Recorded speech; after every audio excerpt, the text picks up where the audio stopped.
Bismillahirrahmanirrahim. Assalamualaikum warahmatullahi wabarakatuh. Alhamdulillahirabbil alamin. Wassalatu wassalamu ala asrofil anbiya'i wal mursalin wa ala alihi wa ashabihi ajma'in, amma ba'du. Alhamdulillah, kita bersyukur kepada Allah. Pada hari ini kita masih diberikan kesehatan oleh Allah Subhanahu wa Ta'ala, diberikan kenikmatan yang sangat banyak, nikmat sehat, nikmat waktu, dan nikmat yang paling besar itu nikmat iman dan nikmat Islam. Taib, kita kembali melanjutkan pembelajaran kita pada hari ini. Kita hari ini masuk kepada tema 7 subtema 1 pembelajaran kelima. Silakan dipersiapkan bukunya sebelum menyimak pembelajaran ini. Adapun materi yang akan kita bahas pada hari ini, yang pertama, mengetahui tempo serta tinggi rendah nada dalam lagu dengan tepat, mengidentifikasi keragaman agama di Indonesia dengan benar. Kemudian yang terakhir, menuliskan gagasan pokok dan pengetahuan baru dalam bacaan dengan tepat. Kita langsung masuk ke materi yang pertama. Kamu telah mengetahui keragaman suku bangsa dan bahasa di Indonesia. Meskipun beragam suku bangsa dan bahasa, tetapi seluruh penduduk Indonesia merupakan satu bangsa, yaitu bangsa Indonesia. Hal itu tertuang dalam lagu berikut. Silakan diperhatikan pada buku masing-masing. Lagu tentang satu nusa satu bangsa.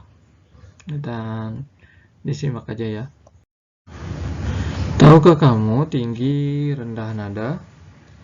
Berikut adalah urutan tinggi rendah nada pada notasi angka. Itu dimulai dari 1 sampai 7, kemudian mulai lagi dari awal 1 sampai 7, dan begitu seterusnya. Semakin ke kanan, nada semakin tinggi. Pada notasi angka, pada not balok, semakin ke atas, letak nada akan semakin tinggi. Ya, semakin ke atas, letak nada akan semakin tinggi bunyi nada tersebut. Jadi ada perbedaan antara notasi angka dan notasi balok. Perhatikan notasi lagu Satu Nusa Satu Bangsa. Di bagian kiri atas lagu itu terdapat tulisan tempo sama dengan lambat. Tanda tempo adalah tanda yang digunakan untuk menunjukkan cepat atau lambatnya sebuah lagu yang harus dinyanyikan. Secara umum, lagu dinyanyikan dalam 3 tempo, yaitu cepat, sedang, dan lambat. Berikut istilah dalam tempo. Allegro itu cepat, keterangannya lebih dari 60 ketukan per menit. Moderato itu sedang, 60 ketukan per menit. Largo artinya lambat, kurang dari 60 ketukan setiap menitnya. Ini di beberapa tema yang lalu ya, di tema yang sebelumnya juga kita belajar ini. Tapi ini secara umum, cepat, sedang, dan lambat, seperti itu. Kemudian kita masuk ke materi yang berikutnya, mengidentifikasi keragaman agama di Indonesia yang benar. Keragaman agama di Indonesia. Letak geografis Indonesia di antara 2 samudra dan 2 benua menjadikan Indonesia sebagai pusat lalu lintas perdagangan internasional. Salah satu akibatnya, terjadilah persebaran agama dari para pedagang asing yang berdagang dan singgah di Indonesia. Pada awalnya masuk agama Hindu dan Buddha yang dibawa bangsa India. Selanjutnya datang bangsa Gujarat membawa ajaran agama Islam. Bangsa Eropa membawa ajaran agama Katolik dan Kristen. Serta bangsa Cina membawa ajaran agama Konghucu. Jadi, keragaman agama telah ada sejak zaman dahulu dalam suasana keragaman beragama itu. Setiap warga negara Indonesia dijamin haknya untuk memeluk keyakinan atau kepercayaan masing-masing. Di Indonesia terdapat 6 agama yang diakui negara, yaitu Islam, Katolik, Kristen, Hindu, Buddha, dan Konghucu. Pemeluk agama diwajibkan menjalankan ajaran agama masing-masing. Setiap agama memiliki tata cara ibadah, kitab suci, dan tempat ibadah yang berbeda. Negara memberikan kebebasan bagi semua agama untuk menjalankan ibadah sesuai ajaran masing-masing. Jadi dalam negara kita ini banyak agama ya, seperti yang saya jelaskan tadi. Tapi Allah berfirman di dalam Al-Quran, Inna dina indallahil Islam. Sesungguhnya agama yang diridhai oleh Allah hanyalah Islam. Artinya apa? Allah tidak menerima agama-agama selain daripada Islam. Bahkan sabda Rasulullah SAW yang maknanya seperti ini, barang siapa yang mengetahui aku diutus, baik itu Yahudi dan Nasara, kemudian dia tidak beriman kepadaku, maka dia pasti akan masuk neraka. Artinya siapa saja yang mengetahui bahwa Rasulullah itu diutus dan dia adalah Rasulullah, utusan dari Allah Subhanahu wa taala, maka seorang itu wajib beriman kepadanya. Konsekuensi apabila seseorang tidak beriman kepada Allah dan Rasulnya adalah dia akan dicampakkan ke dalam neraka jahanam. Dan jika dia mati dalam keadaan kekafirannya, maka dia akan kekal di dalam neraka tersebut. Perbedaan agama yang ada dalam negara kita hendaknya kita saling menghormati dan menghargai. Jangan kita mencela agama orang lain. Jangan kita menghina agama orang lain. Jangan kita mengganggu agama lain dalam beribadah. Ini semuanya tidak boleh dalam agama kita. Ini dilarang. Ini termasuk akhlak yang jelek, termasuk akhlak yang buruk. Toleransi yang benar adalah bahwa kita tidak mengganggu agama lain ketika mereka sedang beribadah. Kita tidak menghina agama mereka, kita tidak merusak tempat beribadah mereka, dan kita tidak membuat kegaduhan. Intinya mereka beribadah ya, biarkan mereka beribadah, jangan diganggu. Seperti itu.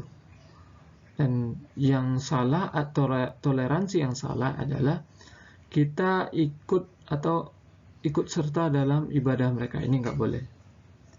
Ya, kita nggak boleh ikut acara Natal mereka atau mengucapkan selamat Natal kepada mereka, kita juga nggak boleh. Termasuk ibadah-ibadah agama lain, baik Yahudi atau yang lainnya, itu nggak boleh. Karena apa? Karena itu bertentangan dengan akidah kita, bertentangan dengan ajaran agama Islam, bertentangan dengan apa yang telah Allah turunkan di dalam Al-Quran dan Rasulnya ajarkan. Maka dari itu hendaknya kita saling menghormati dan menghargai tanpa harus ikut dalam peribadatan mereka. Dan kita masuk ke materi yang terakhir, menuliskan gagasan pokok dan pengetahuan baru dalam bacaan dengan tepat.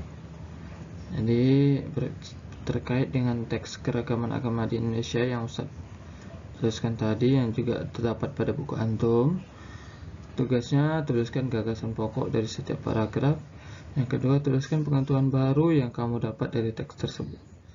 Dua tugas ini bukan yang sulit ya, karena kemarin juga sudah belajar itu. Karena hanya ada 2 paragraf, otomatis sedikit sekali itu. Kemudian tuliskan pengetahuan baru yang kamu dapat dari teks tersebut. Nah, apa yang kamu tahu dari teks tersebut? Setelah membaca, wah aku baru tahu nih, ternyata ada 6 agama di Indonesia. Tulis ya, seperti itu. 6 agama terdapat di Indonesia. Tuliskan, Islam gini. Toleransi itu apa? Tulis. Atau intinya apa aja yang kamu dapat dari teks itulah. Yang di luar dari teks yang nggak usah. Alhamdulillahirabbil alamin, materinya sudah selesai. Ya, demikianlah materi yang singkat ini. Semoga memberikan manfaat bagi kita semuanya. Barakallahu fikum. Dan Ustaz ingatkan kembali, besok hari Jumat kita ada PH tema 7 subtema 1, penugasan ya. Teliti dalam menjawab soal dan jangan telat lagi dalam mengerjakan PH. Ustaz nggak tahu kenapa selalu saja ada yang terlambat dalam mengerjakan PH ini. Padahal durasinya waktu yang Ustaz berikan itu 2 kali 24 jam, 2 hari atau 48 jam. Masa nggak ada sama sekali waktu untuk mengerjakan PH ini sih tepat waktu? Tentu sangat aneh sekali seperti itu. Dan ingat ya, setiap PH yang terlambat mengerjakannya Ustaz kurangi nilainya 10. Lewat dari 2 hari, Ustaz kurangi nilainya 10. Kenapa? Karena waktunya lama. Ustaz kasih waktu 2 kali 24 jam. Satu hari ada 24 jam. Antum ngapain dari pagi sampai pagi lagi? Gak mungkin antum kerja dari pagi sampai pagi kan? Nah, antum belum kerja. Atau antum kan nunggu Umi Ustaz kerja atau nunggu Abi kerja. Oke, maklum, Ustaz paham. Anggaplah Abi antum kerja dari pagi sampai sore atau sampai malam. Kan antum bisa kerjakan pagi, subuh-subuh, habis sholat subuh. Habis sholat subuh kan Abi antum nggak langsung berangkat. Atau malam, sebelum tidur kan bisa. Ini kenapa? Kebanyakan main, malas, ya cuek. Nanti ketinggal kelas nangis sudah, menyesal. Ya jangan seperti itu. Antum harus semangat belajar karena insya Allah sebentar lagi kita juga akan tatap muka. Hanya tinggal tunggu izin dari beberapa pihak yang memiliki kewenangan. Jadi semangat mengerjakan dan murojaah juga. Harus rajin antum semangat dalam menghafal, setorkan hafalan antum. Ya, karena ini memiliki pahala yang sangat besar itu. Satu huruf itu dikalikan 10. Kalau ribuan huruf yang antum baca, yang antum setorkan setiap hari, kalikan 10. Masya Allah, ada berapa banyak pahala yang kita dapatkan setiap harinya. Makanya antum harus semangat dalam setiap belajar ini. Ya. Sallallahu ala nabiyina Muhammadin wa ala alihi wa ashabihi amma ba'du. Subhanakallahumma wa bihamdika asyhadu an la ilaha illa anta astaghfiruka wa atubu ilaik. Assalamualaikum warahmatullahi wabarakatuh.